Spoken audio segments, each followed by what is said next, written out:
नमस्कार मंडळी. एक माझा वैयक्तिक अनुभव तुमच्याकडे शेअर करावा म्हणून आलोय. काल मी मोबाईल खरेदी करायला गेलो. बाजूच्या जवळच्या एका दुकानात गेलो.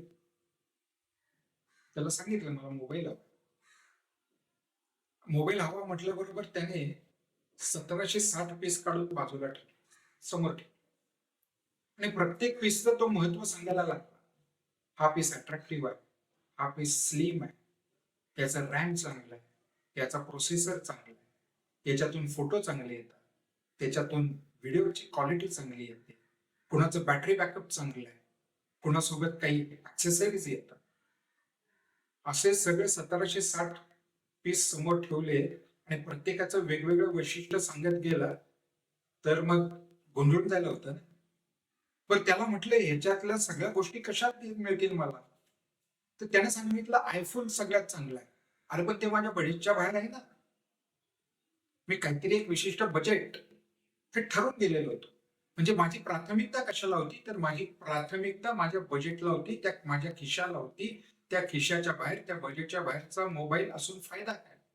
तुम्ही घेऊ शकत नाही. त्यामुळे माझी प्राथमिकता कशाला आहे? प्राथमिकता माझ्या खिशातल्या पैशांना आहे, त्या बजेटला आहे. मग काय केलं?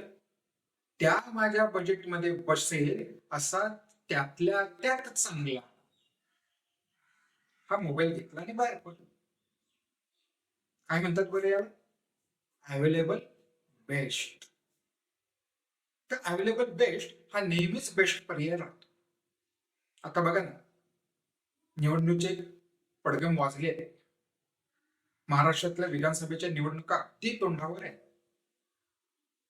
प्रत्येकाच्या मतदारसंघामध्ये अनेक उमेदवार उभे आहेत.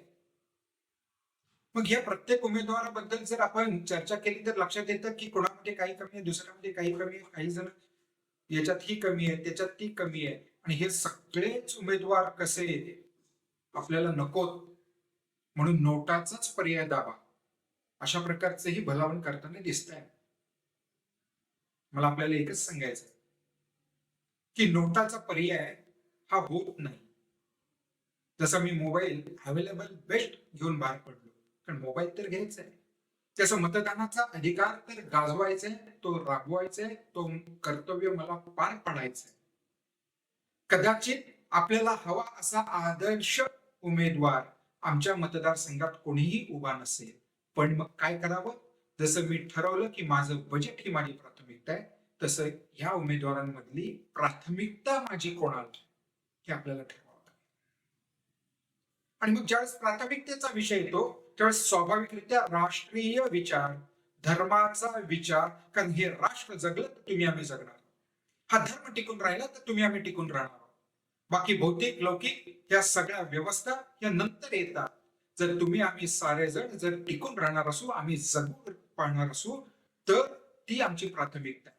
त्यामुळे या देशामध्ये संविधानाच्या माध्यमातून जगता येईल, शांतपणे राहता येईल, सुखवस्तू जीवन आपल्याला मिळेल, यासाठी आमच्या राष्ट्रीय, सांस्कृतिक, धार्मिक संवेदना, श्रद्धा यांना जपणारा, यांना पाठिंबा देणारा, त्यांचं संरक्षण करणारा, त्यांचं वर्धन करणारा जो कुठला पक्ष असेल, जो कुठला विचार असेल, जी कुठली युती असेल, आणि त्या युतीचे जे उमेदवार असतील त्यांनाच आपण सगळ्यांनी निवडून देणं ही आज काळाची गरज झाली.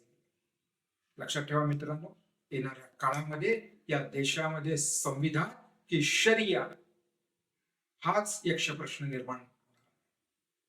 आणि त्या प्रश्नाला जर उत्तर द्यायचं असेल तर ती वेळ आजची आहे. आज तुम्हाला आम्हाला संविधानाच्या मागे ठामपणे उभ्या राहणाऱ्या, देशाचा विचार करणाऱ्या, या राष्ट्राचा विचार करणाऱ्या, या धर्माचा विचार करणाऱ्या त्याच युतीला, त्याच पक्षांना परत आपल्या महाराष्ट्र राज्याचं सरकार सोपवावं लागणार आहे. येणारा 20 नोव्हेंबर या दिवशी आपल्या सगळ्यांनी 100% मतदान करायचं आहे. नोटाचा पर्याय नको, त्याऐवजी राष्ट्रहित प्रथम, हिंदू हित प्रथम, धर्महित प्रथम असं मानणाऱ्या युतीच्या उमेदवारांना आपल्याला भरघोस मतदान करायचं. धन्यवाद. वंदे मातरम.